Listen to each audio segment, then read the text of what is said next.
ಚಿಂತೆಗೀಡಾಗದಿರಿ ಮಹಾಮಂತ್ರಿಗಳೇ, ನಾವು ಒಳಗೆ ಹೋಗುತ್ತೇವೆ. ಎಲ್ಲರನ್ನು ಸುರಕ್ಷಿತವಾಗಿ ಕರೆತರುತ್ತೇವೆ. ಕ್ಷಮಿಸಬೇಕು ಮಹಾರಾಜ, ಆದರೆ ಮೊದಲು ನಾವು ಪ್ರವೇಶ ಮಾಡುತ್ತೇವೆ. ಇಲ್ಲ ಮಹಾಮಂತ್ರಿಗಳೇ, ಸರ್ವಪ್ರಥಮ ನಾವು ಹೋಗುತ್ತೇವೆ ಆ ಕೋಣೆಯೊಳಗೆ. ಇಲ್ಲ ಮಹಾರಾಜ, ಮೊದಲು ನಮಗೆ ಹೋಗಲು ಅನುಮತಿ ನೀಡಿ. ಉಚಿತವಿದೆ. ಮಹಾಮಂತ್ರಿಗಳೇ, ನೀವು ಇಷ್ಟು ಆಗ್ರಹ ಮಾಡುತ್ತಿರುವಾಗ ಮೊದಲು ನೀವೇ ಹೋಗಿ. ಆಗಲಿ ಮಹಾರಾಜ.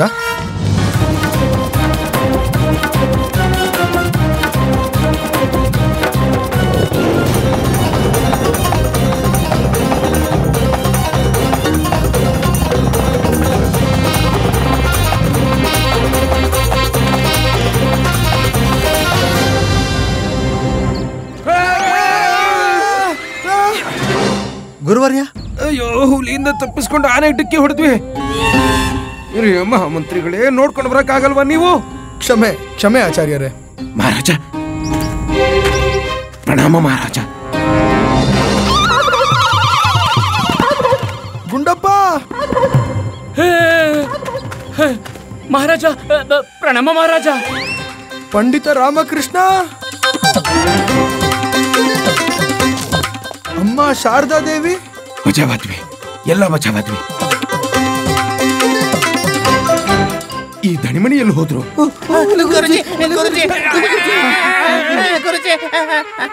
ಬಚಾವಾಗ್ಬಿಟ್ವಿ ಗುರುಜಿ. ಬಚಾವಾಗ್ಲಿಲ್ಲ, ಸಾಯಿಸಿದ್ರಿ ನಮ್ಮನ್ನ. ಮತ್ತೆ ಹುಲಿ ಹುಲಿ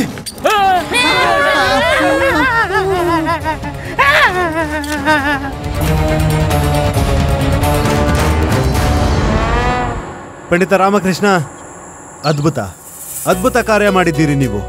ಇವರೆಲ್ಲರ ಜೊತೆಗೆ ಆ ಹುಲಿಯನ್ನು ಕೂಡ ಕತ್ತಲೆ ಕೋಣೆಯಿಂದ ಕುಶಲವಾಗಿ ಹೊರತಂದು ಬಿಟ್ಟಿರಿ.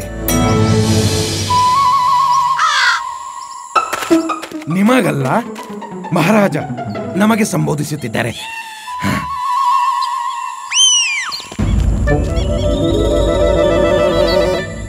ಹೇ ಭಗವಂತ, ಕುಮಾರ ವಾಸುದೇವ ಒಳಗೆ ಉಳಿದು ಬಿಟ್ಟರು. ಈ ಪಂಡಿತ ರಾಮಕೃಷ್ಣ ಮಹಾರಾಜ, ನಾವು ಎಲ್ಲರನ್ನು ಹುಡುಕಿ ಕರೆತಂದೆವು, ಆದರೆ ಈ ಪಂಡಿತ ರಾಮಕೃಷ್ಣ ಕುಮಾರ ವಾಸುದೇವನನ್ನು ಹುಡುಕಲಿಲ್ಲ. ನಾವು ಒಳಗಡೆ ಹೋಗಲಿಲ್ಲ. ಕುಮಾರ ವಾಸುದೇವ ಬಿಡಿ ಹಳೆಯ ವಿಷಯಗಳನ್ನ. ಈ ಸಮಯದಲ್ಲಿ ಆನಂದ ಪಡಬೇಕು, ಯಾಕೆಂದರೆ ನೀವೆಲ್ಲರೂ ಕುಶಲವಾಗಿ ಹೊರ ಬಂದಿರಿ. ಇದು ಅತ್ಯಂತ ಮಹತ್ವಪೂರ್ಣ ಸಮಯ. ಹೌದು ಮಹಾರಾಜ, ಆದರೆ ಇದೆಲ್ಲ ಏನಾಗುತ್ತಿದೆ ನಮಗಂತೂ ಒಂದು ಅರ್ಥವಾಗುತ್ತಿಲ್ಲ. ನೀವೆಲ್ಲ ಗುಹೆಯ ಒಳಗೆ ಇದ್ದರೂ ನೀವು ಹೊರಗೇಕೆ ಬರಲಾಗಲಿಲ್ಲ? ಅದು ಪಂಡಿತ ರಾಮಕೃಷ್ಣರು ಹೇಳುತ್ತಾರೆ. ಮಂತ್ರಿವರ್ಯ, ಇದು ಒಗಟಿನ ಗುಹೆ. ಇದನ್ನು ಅರಮನೆಯ ಆಕ್ರಮಣದ ಸಮಯದಲ್ಲಿ ನಿರ್ಮಿಸಲಾಗಿತ್ತು, ಶತ್ರುಗಳನ್ನ ಯಾಮಾರಿಸಿ ಮಹಲಿನಿಂದ ಹೊರಗೆ ಬರೋದಕ್ಕೆ. ಬಹುಶಃ ಮಹಾರಾಜರ ಪೂರ್ವಜರು ಇದನ್ನ ತಿಳಿಸೋದಕ್ಕೆ ಮರ್ತಿದ್ದಾರೆ.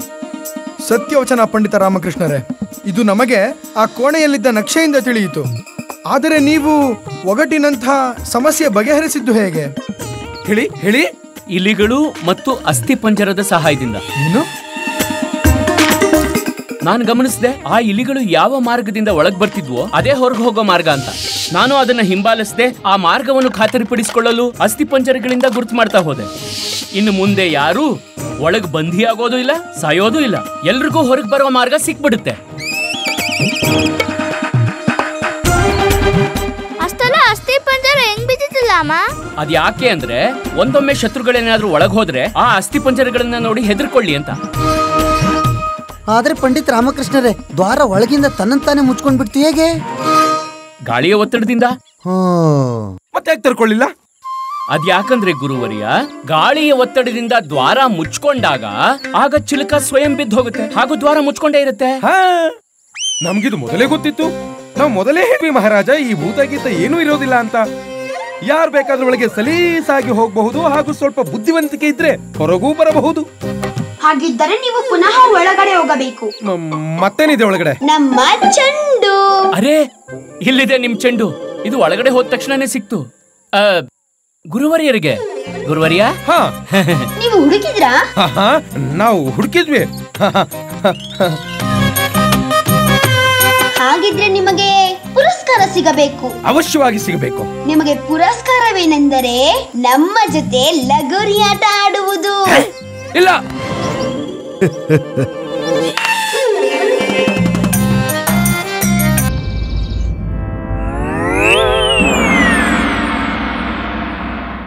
ಇದು ಒಂದೊಮ್ಮೆ ನಮ್ಮ ಪೂರ್ವಜರು, ನಮ್ಮ ಅಜ್ಜ ಮುತ್ತಜ್ಜ ನಮ್ಮ ಈ ಅದ್ಭುತವಾದ ಮೀಸೆಯನ್ನು ಕಾಣುವಂತಿದ್ದರೆ ಎಷ್ಟು ಗರ್ವದ ಅನುಭೂತಿಯಾಗುತ್ತಿತ್ತು ಅವರಿಗೆ. ಅವರ ವಂಶಜ ಕೃಷ್ಣದೇವರಾಯನ ಮೀಸೆಯು ಅವರ ರೀತಿ, ವಿಜಯನಗರ ರಾಜ್ಯದ ಇತಿಹಾಸದ ರೀತಿ ಎಷ್ಟು ಸೊಂಪಾಗಿದೆ, ಎಷ್ಟು ದೃಢವಾಗಿದೆ, ಎಷ್ಟು ಅದ್ಭುತವಾಗಿದೆ. ಹಾಲು ಹಾಲು ಹಾಲಿನಿಂದ ಮೀಸೆಗೇನು ಲಾಭ? ಮೀಸೆ ಮಹಾರಾಜ, ಈ ಹಾಲು ಕುಡಿಯುವುದಕ್ಕಾಗಿ. ಕುಡಿಯುವುದಕ್ಕಾಗಿ? ಆದರೆ ಕುಡಿಸುವುದಕ್ಕಾಗಿ ನೀವು ತೈಲ ತರಬೇಕಿತ್ತಲ್ಲವೇ? ಮಹಾರಾಜ, ನೀವು ತೈಲ ಕುಡಿಯುವಿರಾ? ಮಹಾರಾಣಿ ಚಿನ್ನದೇವಿ, ನಾವಲ್ಲ, ನಮ್ಮ ಮೀಸೆ. ನಾವು ನಿಮಗೆ ಹೇಳಿದ್ದವಲ್ಲವೇ ಈ ಮೀಸೆಗಾಗಿ ತಾವು ಮಲ್ಲಿಗೆ ತೈಲ ತರಿಸುತ್ತೀವೆಂದು. ತರಿಸಿದ್ದೀರಾ ನೀವು? ತೈಲ ತರಿಸುವುದನ್ನು ಮರೆತೇ ಬಿಟ್ಟೆವು. ತೈಲವೇನೋ ಇದೆ, ಆದರೆ ತೈಲ ಹಚ್ಚಲು ಸಮಯವೆಲ್ಲಿದೆ ಹೇಳಿ? ಈಗ ದರ್ಬಾರ್ಗೆ ಹೋಗುವ ಸಮಯವೂ ಆಗಿದೆ. ಹೌದು, ಆದರೆ ಮಲ್ಲಿಗೆ ತೈಲ ಅಂತೂ ಎಲ್ಲಿದೆ? ಅದು ಮಹಾರಾಜ, ಆ ತೈಲವಂತೂ ಮಹಾರಾಣಿ ಚಿನ್ನಾದೇವಿ ತರೋ ಕೇಳೇ ಇಲ್ಲ ಅಲ್ವಾ? ಏನು? ನೀವು ನಮ್ಮ ಬಳಿ ಸುಳ್ಳು ಹೇಳಿದ್ದೀರಾ ತೈಲವನ್ನು ತರಿಸಿದ್ದೇನೆಂದು? ಸುಳ್ಳು? ಮಹಾರಾಜ, ನಾವು ಮರೆತು ಬಿಟ್ಟೆವು. ಮರೆತದ್ದಕ್ಕೆ ತಾವು ಸುಳ್ಳೆನ್ನು ತಿರುವಿರಾ? ನಾವು ಎಷ್ಟು ಪ್ರೀತಿಯಿಂದ ಈ ಹಾಲನ್ನು ನಿಮಗಾಗಿ ತಂದಿದ್ದೆವು, ಆದರೆ ನೀವು ಮಾತ್ರ ನಿಮ್ಮ ಮೀಸೆಯ ಹಿಂದೆ ಬಿದ್ದಿದ್ದೀರಿ. ಹೋಗಲಿ ಬಿಡಿ ಮಹಾರಾಜ, ನಾವೇ ಕುಡಿಯುತ್ತೇವೆ. ಆದರೆ ನಾವು ಈಗ ಪ್ರಸನ್ನರಾದಿರಾ? ನಾವು ತಂದಿರುವ ಈ ಹಾಲಿನ ಮೇಲೂ ನಿಮಗೆ ಪ್ರೀತಿ ಇಲ್ಲ, ಹಾಗೂ ನಮ್ಮ ಮೇಲೂ ಕೂಡ ಇಲ್ಲ. ಆದರೆ ಈ ತೈಲದ ಮಧ್ಯೆ ಪ್ರೀತಿ ಎಲ್ಲಿಂದ ಬಂತು ಮಹಾರಾಣಿ? ಮಹಾರಾಜ, ನೀವು ದರ್ಬಾರಿಗೆ ಹೋಗುವ ಸಮಯವಾಗಿದೆ. ನೀವು ಪೇಟವನ್ನು ಧರಿಸಿ.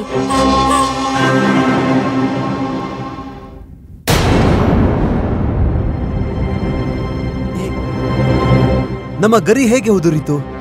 ನಿಮಗೆ ಗರಿ ಕೂಡ ಇದೆಯೇ? ನಾವ್ಯಾಕ್ ನೋಡೇ ಇಲ್ಲ? ನಾವು ಈ ಗರಿಯ ಬಗ್ಗೆ ಮಾತನಾಡುತ್ತಿದ್ದೇವೆ. ಇದು ನಮ್ಮ ಮುಕುಟದಿಂದ ಹೇಗೆ ಮುರಿಯಿತು?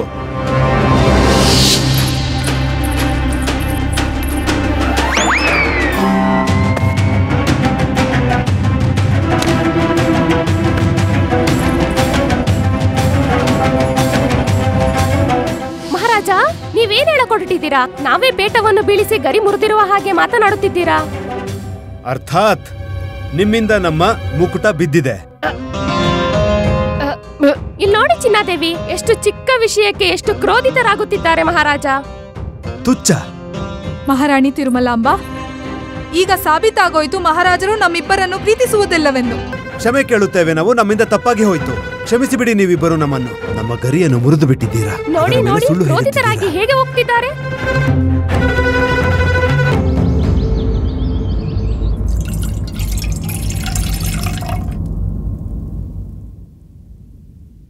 ಶಾರದಾ, ದರ್ಬಾರಿಗೆ ಹೋಗೋದಕ್ಕೆ ವಿಳಂಬ ಆಗುತ್ತೆ. ಕೈ ಒರೆಸೋದಕ್ಕೆ ಬೇಗ ಕರವಸ್ತ್ರ ನೀಡು.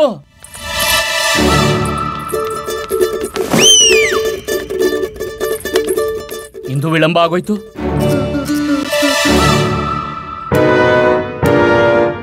ಹೇ, ಗುಂಡಪ್ಪನ ಹರಿದ ಹಳೆಯ ಲಂಗೋಟಿ. ಶಾರದಾ, ನೀನು ಗುಂಡಪ್ಪನ ಹರಿದ ಹಳೆಯ ಲಂಗೋಟಿ ಎಸ್ದಿಲ್ವಾ? ಅರೆ, ಎಷ್ಟಾಯ್ತು? ಹೋದ್ ತಿಂಗಳೇ ಎಷ್ಟಾಯ್ತು. ಹೌದಾ? ಹಾಗಾದ್ರೆ ಇದೇನು?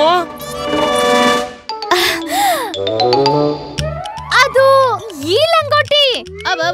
ಇದನ್ ಸುಮ್ನೆ ಯಾಕೆ ಎಸಿಬೇಕು? ನೋಡಿ, ಇದನ್ನ ಕರವಸ್ತ್ರದ ರೀತಿ ಹೇಗೆ ಉಪಯೋಗ ಮಾಡ್ತಿದೀವಿ. ಅರ್ಥಾತ್ ಲಾಭಕಾರಿ ಇದು. ತಾತ್ಪರ್ಯ ಅದಲ್ಲ, ತಾತ್ಪರ್ಯ ಇದು. ಸರಿಯಾಗಿ ಹೇಳ್ತಿದ್ದಾಳೆ. ನಾಳೆ ನಿನಗ್ ಮಕ್ಳಾದಾಗ ಅಮ್ಮ. ಓ ಶಾರದಾ ಮಹೋದಯಿ, ಯಾಕೆ ನಾಚ್ಕೋತಿದೀಯಾ? ಆಗ ಅವ್ರಿಗೆ ಇದು ಉಪಯೋಗಕ್ಕೆ ಬರುತ್ತೆ. ನಿನ್ ಹೇಗಂದ್ರೆ ಮನೇಲಿರೋ ಎಲ್ಲಾ ಹಳೆ ವಸ್ತುಗಳನ್ನ ಹೊರಗೆಸ್ಬಿಡ್ಬೇಕು. ಒಂದಿನ ನೀನು ನನ್ನನ್ನು ಹೊರಗೆಸದ್ ಬಿಡ್ತೀಯ. ಯಾಕಂದ್ರೆ ನಾನು ಹಳಬ್ಲಾಗ್ಬಿಟ್ಟೆ ಅಂತ. ಅರೆ ಅಮ್ಮ, ನೀನ್ ಎಲ್ಲಿಂದ ಎಲ್ಲೋ ಹೊರಟೋಗ್ತೀಯ. ಎಷ್ಟು ನಾಟಕೀಯತೆ.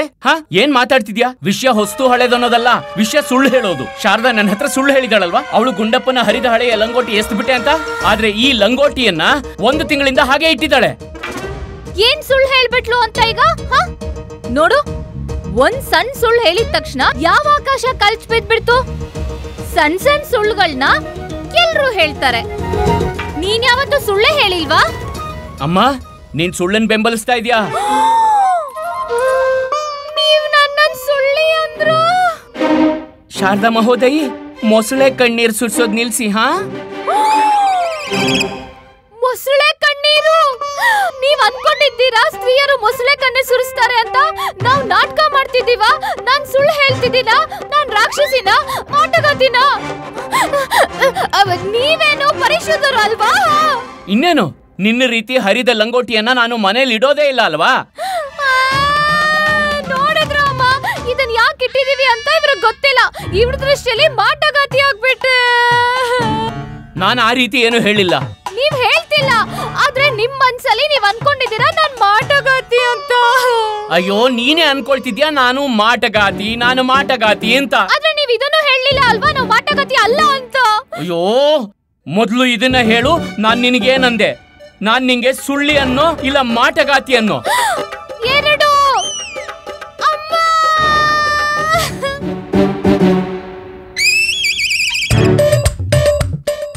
ನೋಡಿ, ಅಮ್ಮನೂ ಹೇಳ್ತಿದ್ದಾರೆ ನಾವು ಮಾಟಗಾತಿ ಅಲ್ಲ ಅಂತ. ಆದ್ರೆ ನೀವ್ ಮಾತ್ರ ಹೇಳ್ತಿಲ್ಲ ನಾನ್ ಮಾಟಗಾತಿ ಅಲ್ಲ ಅಂತ. ಓ, ನಿಮ್ಮಿಬ್ರ ಜೊತೆ ಮಾತನಾಡೋದೇ ವ್ಯರ್ಥ. ನೀವೇ ಸತ್ಯವಾದಿಗಳು, ನಾನೇ ಮಿಥ್ಯವಾದಿ. ನಾನೇ ಸುಳ್ಳ, ನೀನೇ ದೇವತೆ. ನಾನ್ ಮಾಟಗಾರ, ನಾನ್ ರಾಕ್ಷಸ. ಆಯ್ತಾ? ನಿಮಗ್ ಖುಷಿನಾ?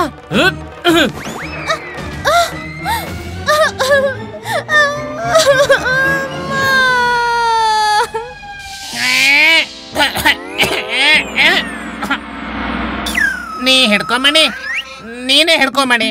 ಆದ್ರೆ ನೆನ್ಪಿರ್ಲಿ, 5 ಕಾಸಿನ ಮುದ್ರೆ ಬಾಜಿ ಕಟ್ಟಲಾಗಿದೆ. ಗುರುಜಿ ಶ್ವಾನದ ತಟ್ಟೆಲಿ ಭೋಜನ ತಿನ್ನೋ ಹಾಗೆ ಮಾಡೇ ಮಾಡ್ತೀನಿ. ದಣಿ ನಾನು. ಇಲ್ಲ ಇಲ್ಲ ಇಲ್ಲ ಇಲ್ಲ ಇಲ್ಲ, ನಿನ್ ಕೈಲಾಗಲ್ಲ. ಏನದು ಪಿಸ ಪಿಸ ಅಂತಿದ್ದೀರಾ ನೀವಿಬ್ಬರು?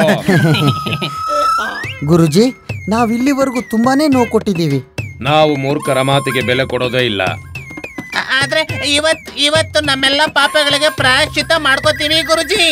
ಅದಕ್ಕೆ ಗುರುಜಿ, ನಾವು ಕೂಡಿಟ್ಟ ದನ ಎಲ್ಲ ಸೇರಿಸಿ ಈ ಸ್ವರ್ಣ ತಟ್ಟೆ ಮಾಡಿದ್ದೀವಿ. ಮತ್ತೆ ನಿಮ್ಮ ದೀರ್ಘ ಆಯಸ್ಸಿಗಾಗಿ ಪೂಜಾರ್ಚನೆ ಸಹ ಮಾಡ್ತಿದ್ದೇವೆ. ಹಾಗೂ ಈ ಪ್ರಸಾದವನ್ನ ನಾವಿಬ್ರು ಸೇರಿ ಬಹಳ ಶ್ರದ್ಧಾ ಭಾವದಿಂದ ಪ್ರೇಮದಿಂದ ನಿಮಗ್ ಮಾಡ್ಕೊಂಡು ಬಂದಿದ್ದೀವಿ ಅಲ್ವಾ ದಣಿ? ಪ್ರಸಾದ? ಸುಮ್ನಿರು.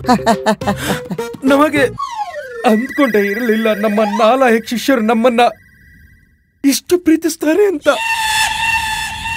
ಸ್ವೀಕಾರ ಮಾಡಿ ಗುರುಜಿ.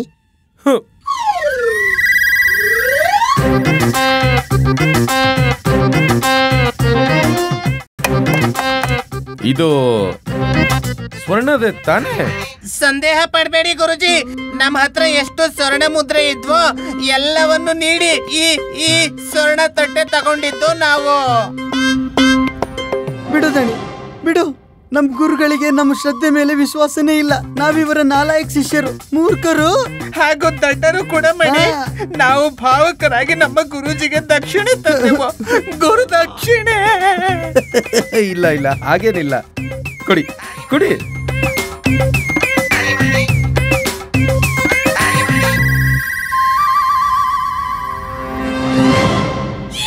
ಏನೋ ವಿಚಿತ್ರವಾದ ವಾಸನೆ ಬರ್ತಿದೆ. ವಾಸನೆ ಅಲ್ಲ ಗುರುಜಿ, ಹವನದ ಗಂಧದ ತುಂಡಿನ ಸುಗಂಧ ಇದು. ನಾವು ನಿಮ್ಗಾಗಿ ದೊಡ್ಡ ಹವನ ಮಾಡಿಸಿದ್ವಿ ಗೊತ್ತಾ, ನೀವು ಸೀದಾ ಸ್ವರ್ಗಕ್ಕೆ ಹೋಗ್ಲಿ ಅಂತ. ಹೌದಾ? ಏನು? ದಣಿಯ ಮಾತಿನ ತಾತ್ಪರ್ಯ ದೀರ್ಘಾಯಸ್ಸನ್ನು ಅನುಭವಿಸಿದ ಮೇಲೆ ಸ್ವರ್ಗ ಸೇರಿ. ತಿನ್ನಿ ತಿನ್ನಿ ತಿನ್ನಿ ತಿನ್ನಿ ತಿನ್ನಿ. ಗುರುಮಾತೆ ಬಂದರು. ಸ್ವಾಮಿ, ನೀವಿವತ್ತು ಸಿದ್ಧಪಡಿಸ್ಬಿಡ್ರಿ, ನಿಮಗೂ ಆ ಶ್ವಾನಕ್ಕೂ ವ್ಯತ್ಯಾಸ ಇಲ್ಲ ಅಂತ. ನೀವು ನನ್ನನ್ನ ಶ್ವಾನ ಅಂತಿದ್ದೀರಾ? ನಾವು ಬಹು ಏನು? ಶಿವ, ನೀವು ದೇವರು ಸ್ವಾಮಿ. ನೀವು ಪಶು ಮತ್ತೆ ಮನುಷ್ಯರಲ್ಲಿ ಭೇದ ಮಾಡುವುದಿಲ್ಲ. ಪಶು ಪಕ್ಷಿಗಳನ್ನು ಪ್ರೀತಿಸುವವರು ಅನೇಕ ಜನರಿರುತ್ತಾರೆ, ಆದರೆ ಅವನ್ನು ಸಮಾನ ದೃಷ್ಟಿಯಲ್ಲಿ ಕಾಣುವುದು ನಿಮ್ಮಂಥ ಸಿದ್ಧಿ ಪುರುಷರಿಂದ ಮಾತ್ರ ಸಾಧ್ಯ. ಅದಂತೂ ಸತ್ಯ. ಆದ್ದರಿಂದಲೇ ಪಶುಗಳ ಈ ತಟ್ಟೆಯಲ್ಲಿರೋ 2 ದಿವಸದ ಹಳಸಿದ ಭೋಜನ ಸೇವಿಸಲು ನಿಮಗೆ ಸ್ವಲ್ಪವೂ ಸಂಕೋಚ ಆಗ್ತಿಲ್ಲ. ಈ ತಟ್ಟೆಯಲ್ಲಿ ನಾವು ಶ್ವಾನ, ಬೆಕ್ಕು ಹಾಗೂ ಇಲಿಗಳಿಗಾಗಿ ಮಿಕ್ಕಿರುವ ಭೋಜನ ಇರಿಸ್ತೀವಿ. ಆದ್ರೆ ನೋಡಿ, ಈ ತಟ್ಟೆನ ನಾವು 2 ದಿವಸದಿಂದ ಹುಡುಕ್ತಿದ್ವಿ. ಈಗಿದು ನಿಮ್ಮ ಹತ್ರ ಸಿಕ್ತು. ಈ ತಟ್ಟೆ ತಗೊಂಡೋಗಿ ಪಶು ಪಕ್ಷಿಗಳಿಗೆ ಭೋಜನ ತಿನ್ನಿಸಿ. ಸರಿ, ನಿಮ್ಮ ಆಜ್ಞೆ ಸ್ವಾಮಿ.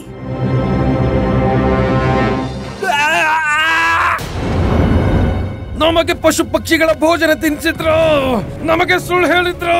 ದುಷ್ಟರೇ, ಮೂರ್ಖರೇ, ಕಪಟಿಗಳೇ.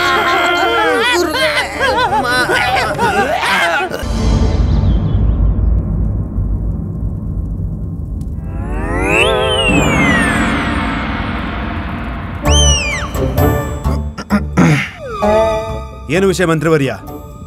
ಏನಾದ್ರೂ ಹಾಸ್ಯಾಸ್ಪದ ವಿಷಯವೇ? ಇಲ್ಲ ಯಾವ ವಿಷಯಕ್ಕೆ ನೀವು ಪ್ರಸನ್ನರಾಗುತ್ತಿದ್ದೀರಾ?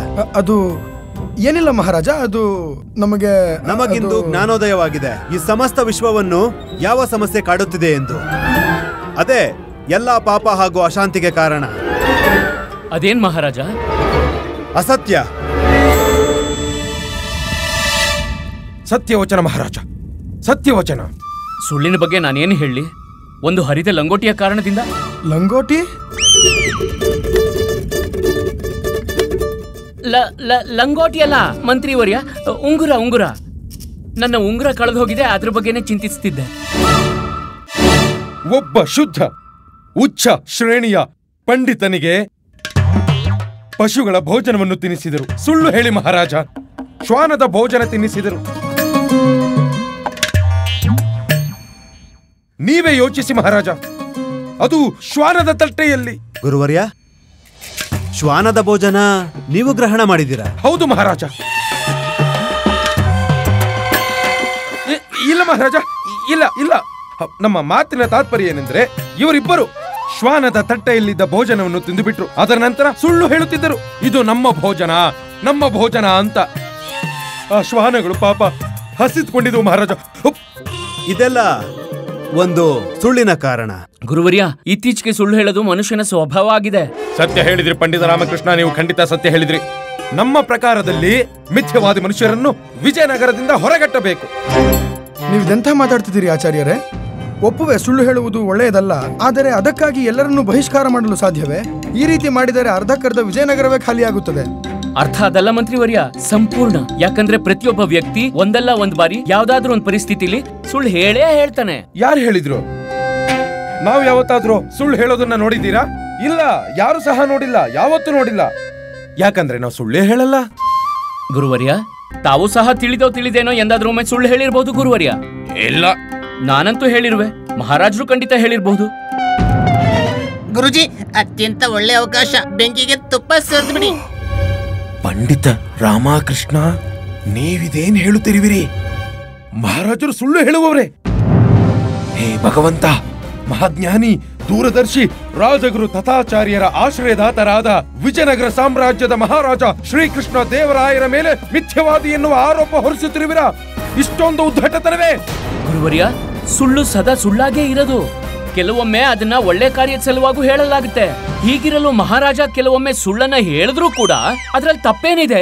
ಪಂಡಿತ ರಾಮಕೃಷ್ಣ, ನಾವು ಸುಳ್ಳು ಹೇಳುತ್ತೇವೆ, ನಾವು ಮಿಥ್ಯವಾದಿಯೇ. ಮಹಾರಾಜ, ಈ ದರ್ಬಾರಿನಲ್ಲಿ ಯಾರಾದರೂ ಅಸತ್ಯವಾದಿಗಳಿದ್ದರೆ ಅದು ಈ ಪಂಡಿತ ರಾಮಕೃಷ್ಣ. ಇವರು ಈಗ ತಾನೇ ಎಲ್ಲರ ಮುಂದೆ ಹೇಳಿದ್ರು ಇವರು ಸುಳ್ಳು ಹೇಳ್ತಾರೆಂದು. ಮಹಾರಾಜ, ಇಂಥ ಅಸತ್ಯವಾದಿ ವ್ಯಕ್ತಿಗೆ ವಿಜಯನಗರ ದರ್ಬಾರು ಹಾಗೂ ಮಹಾರಾಜರ ಸಲಹಾಕಾರನಾಗುವ ಯಾವ ಅಧಿಕಾರವೂ ಇಲ್ಲ.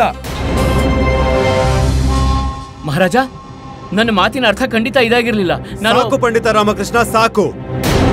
ನಾವು ಸ್ವಯಂ ಸುಳ್ಳಿನ ಮೇಲೆ ಕುಪಿತರಾಗಿದ್ದೇವೆ. ನಮಗೆ ಮಿಥ್ಯವಾದಿ ಎನ್ನುವಿರಾ? ನಮಗೆ ಹೋಗಿ, ನೀವು ನಮ್ಮ ದರ್ಬಾರಿನಿಂದ ಹೊರಟು ಹೋಗಿ ಈ ಕ್ಷಣವೇ. ಆದ್ರೆ ಮಹಾರಾಜ, ನಾನು ಹೇಳೋದು ಅಸತ್ಯ ನೋಡಿದ್ರೆ. ಮತ್ತೊಂದು ಅಸತ್ಯ. ಈಗ ತಾನೇ ಕೆಲವೇ ಕ್ಷಣಗಳ ಹಿಂದೆ ನೀವು ಒಪ್ಪಿಕೊಂಡಿದ್ದೀರಿ ನೀವು ಅಸತ್ಯವಾದಿ ಎಂದು.